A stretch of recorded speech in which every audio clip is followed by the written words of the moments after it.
Hoy miércoles, el canciller mexicano Marcelo Ebrard se reunirá con el secretario de Estado de Estados Unidos, Mike Pompeo, en busca de un acuerdo comercial a contrarreloj.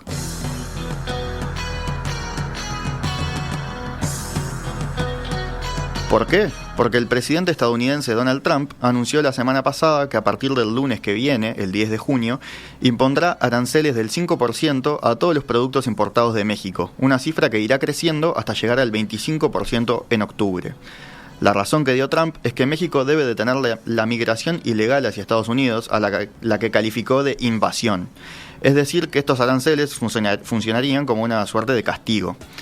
Es un problema más que se suma a estos primeros meses del gobierno de Andrés Manuel López Obrador, quien se enfrenta con un panorama económico complejo. Para entender mejor la situación, estamos en contacto con Carlos Moreira, sociólogo y politólogo uruguayo radicado en México. Carlos, ¿qué tal? Hola, buenos días, Rosario, Gastón, ¿qué tal? Un gusto estar en contacto con ustedes. Igualmente. Pero no estás en México hoy, ¿verdad? Estás más cerca. Estamos haciendo unas actividades académicas aquí en Buenos Aires, así que estamos un poco más cerca. Pero con el tonito se le pegó totalmente. Sí. Es un mexicano más. Bueno, Carlos... No me doy cuenta, así que gracias por hacérmelo ver. No, seguí con él, a mí me encanta. Muy bien. Carlos, empiezo preguntándote, ¿cómo cayó en el ambiente mexicano esto de que se podrían imponer aranceles?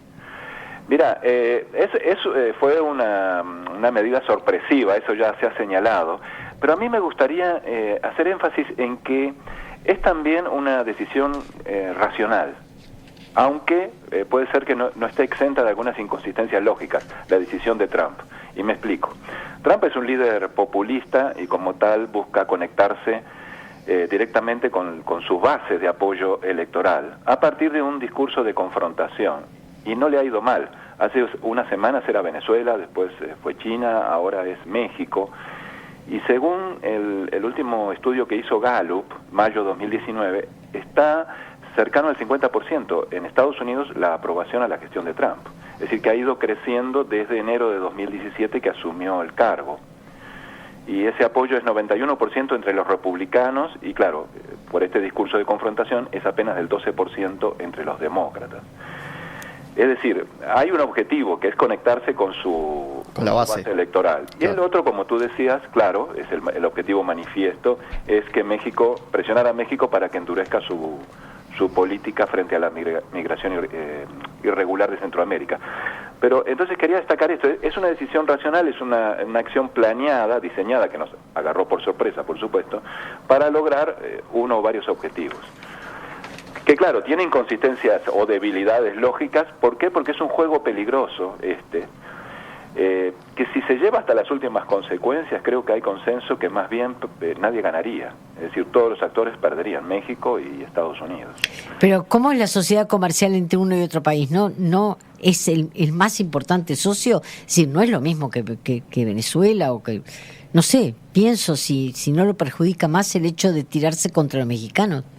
Así es, el 80%, si lo vemos del lado mexicano, el 80% de las exportaciones mexicanas tienen como destino Estados Unidos.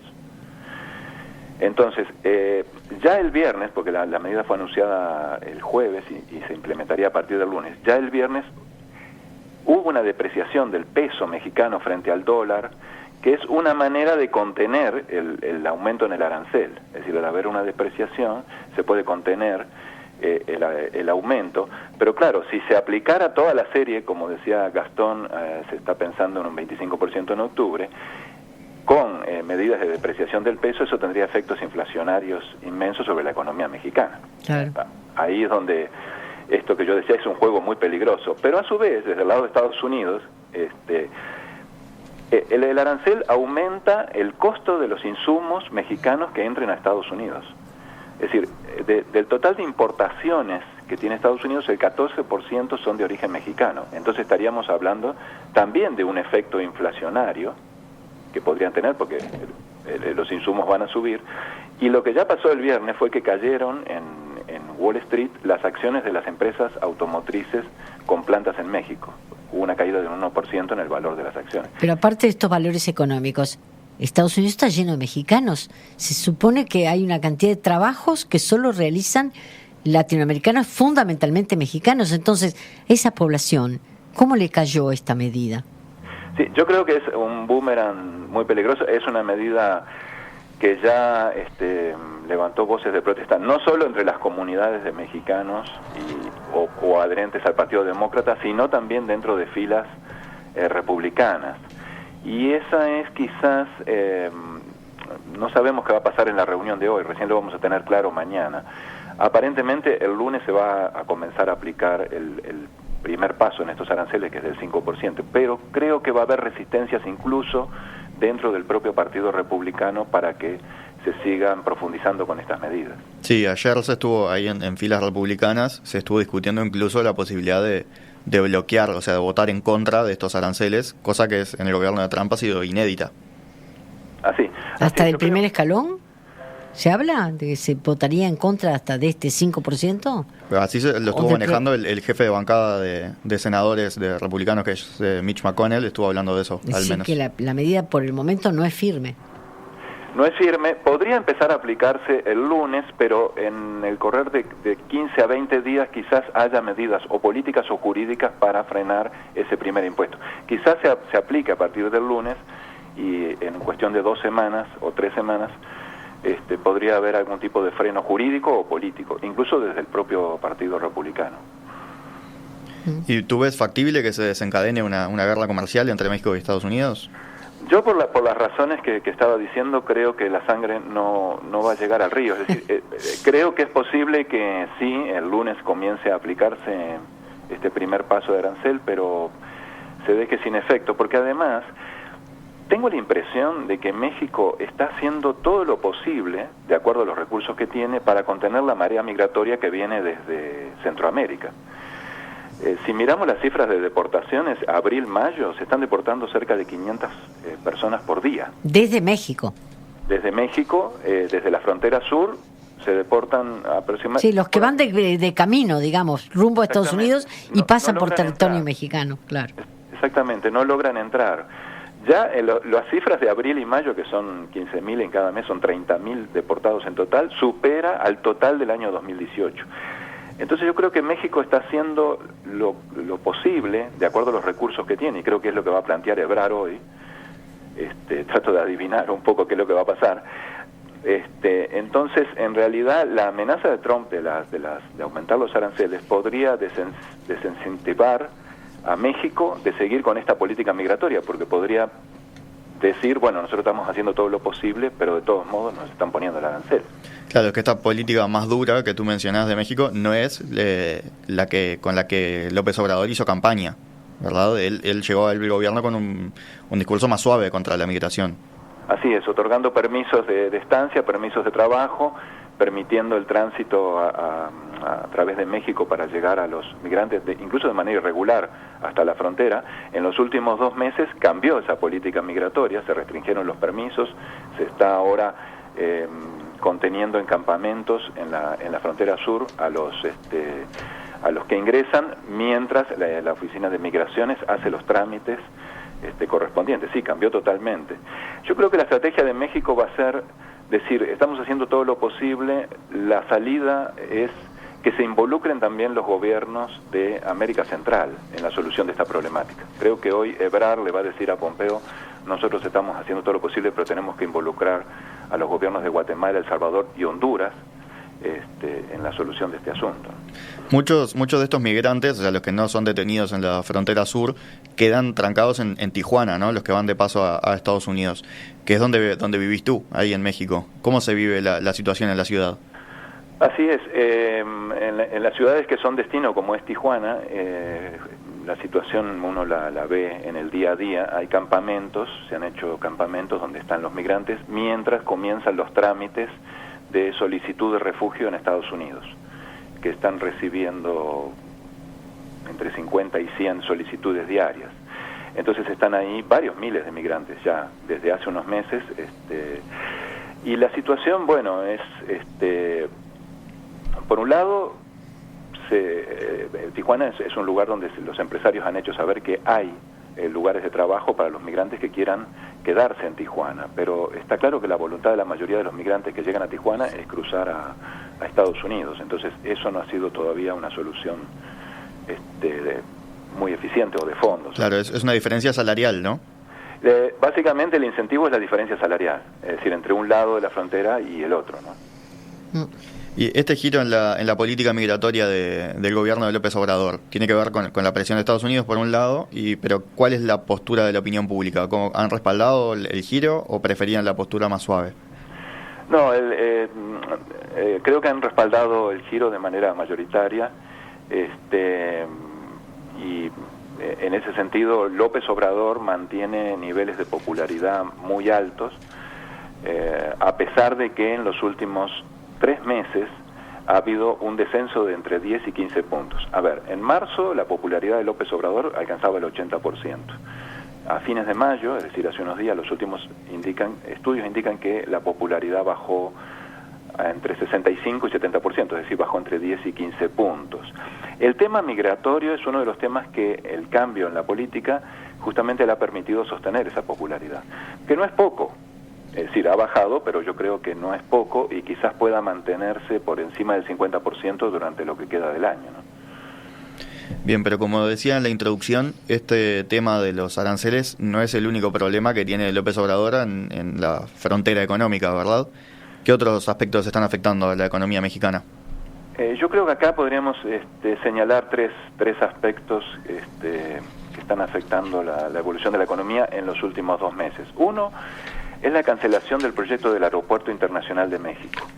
Es decir, recordando, fue en diciembre que a poco de asumir López Obrador canceló la obra que ya tenía avanzado entre un 40 y un 50%, es decir, ya sectores privados habían invertido cerca de 6.000 millones de dólares, y que ahora se está negociando, al cancelarse la obra, se está negociando también cancelar la deuda.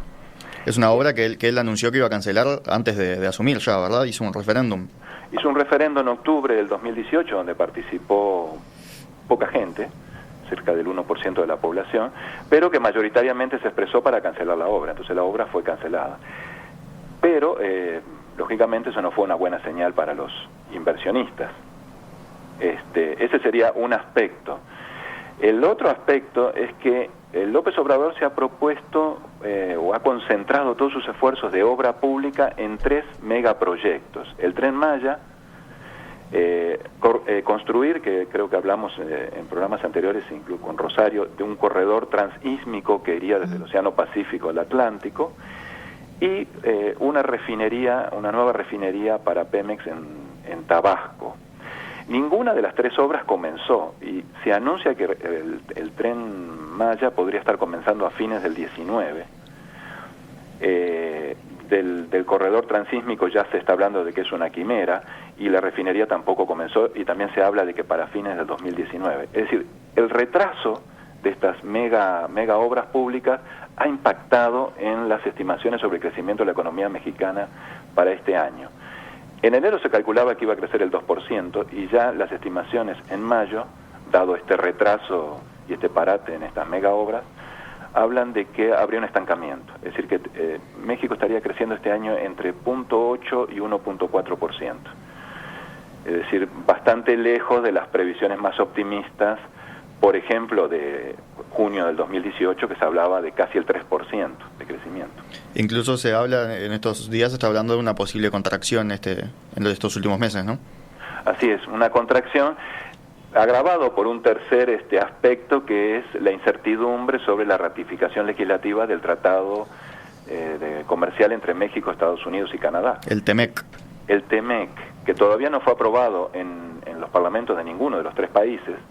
Canadá anuncia que para fines de este mes de junio podría ya tener ratificación legislativa. En Estados Unidos hay una mayoría demócrata en la Cámara de Representantes que no lo quiere aprobar así como está el tratado. Ahí hay una pugna entre el gobierno republicano y la mayoría demócrata. Y en México todavía no hay noticias de cuándo el Senado lo trataría, donde Morena no tiene los 2/3, así que va a tener que negociar con la oposición. Aparentemente México va a esperar que Estados Unidos ratifique el tratado, es decir, en la Cámara de Representantes, que todavía falta para eso, y recién el Senado mexicano trataría. Es decir, esa incertidumbre en torno a este tratado, que además ahora se agravó con este tema de la amenaza de subir los aranceles, es un elemento que está afectando las estimaciones de crecimiento de la economía mexicana para este año y para el próximo. Hago dos pequeñas aclaraciones. Morena es el partido político de López Obrador, ¿verdad? Movimiento Regeneración Nacional. Así es, Morena fue creado por López Obrador en el 2011, creo que tiene estatus legal a partir del 2014, es una fuerza política nueva, fue con la que él se presentó en las elecciones de 1 de julio del 2018. Morena, a pesar de todas estas incertidumbres en la economía, el domingo que pasó, es decir, hace apenas 3 días, ganó 2 nuevos estados, la gobernación de 2 nuevos estados, es decir, que ahora suma 7 entidades federales, ganó la gobernación en Puebla y la gobernación en Baja California. Es decir, la fuerza política de López Obrador, así como su popularidad, se mantiene, a pesar de las incertidumbres y de que ya no es, digamos, la euforia de diciembre del 2018, todavía dentro de niveles bastante aceptables.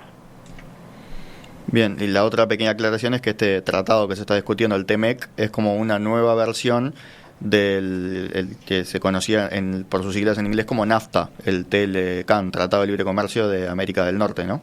Así es, el TEMEC se aprobó el año pasado, 2018, justamente como una continuación, es decir, como una nueva versión del TLCAN.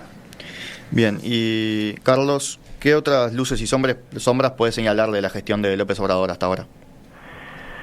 Bueno, justamente dentro de las luces creo que hay 3 aspectos positivos que creo que es donde se sustenta un poco la popularidad que aún mantiene en buena medida López Obrador, entre el 60 y 65% de popularidad. Uno es que ha cumplido con una de sus promesas, por lo menos de manera visible desde el primer momento, que es el tema de la austeridad. Se puso en venta el avión presidencial. Al día de hoy hay 14 ofertas, el avión está en California, hay 14 ofertas sobre el avión que se van a definir cuál se acepta. Se recortaron altos salarios y se aumentaron los salarios más bajos, los salarios en la función pública, ¿no? Entonces sí hay, las promesas de austeridad han tenido como un principio de cumplimiento. Por otro lado, en segundo lugar, políticas sociales, hay becas, subsidios, se han aumentado pensiones. Y en tercer lugar, su caballito de batalla durante toda la campaña electoral, que fue el combate contra la corrupción, tuvo una batalla mediática muy importante, que fue la guerra contra el huachicoleo, es decir, contra el negocio de robar combustibles de las cañerías de la empresa Pemex. Sí, creo que esos serían los aspectos positivos donde se asienta la gestión de López Obrador. Y en los debes, es decir, las sombras o puntos negativos, continúa el tema de la seguridad pública, es decir, no ha logrado ser eficiente en aumentar los niveles de seguridad. Este primer cuatrimestre del año 2019, es decir, enero-abril, ha sido el cuatrimestre más violento en la historia de México. Que no es poco decir, ¿no? Exactamente, ocurren algo así como 93 asesinatos por día. Entonces, ese tema es un debe muy fuerte que se suma al debe de la economía, que hay ahora una sensación de incertidumbre y en el manejo de la economía, y con la promesa de mega obras que no han empezado siquiera todavía y que se anuncian recién para fin de año. Y el tema de migración, lo pondría ahí como un intermedio con luces y sombras. Como hablábamos recién con Rosario, creo que este cambio en la política, este endurecimiento de la política de México hacia la migración cuenta con mayor apoyo popular, pero todavía es un problema que, como vemos, porque ahí están reunidos en este momento Ebrard y Pompeo, es un problema que no se ha logrado solucionar. Básicamente porque, según México, 100.000 personas al mes ingresan por la frontera sur y no hay tiempo ni espacio en recursos para procesar todas las solicitudes que se reciben. Es una marea humana que llega desde el sur a México, ¿no? Carlos Moreira, politólogo uruguayo radicado en Tijuana, que ahora lo agarramos en Buenos Aires. Quiero despedirme con alguien. A medida que transcurrió la entrevista fue perdiendo el tono mexicano y se volvió cada vez más rioplatense. Así que, bueno, te recuperamos en cuanto al tono, a la forma de hablar. Bueno, muchas gracias para él.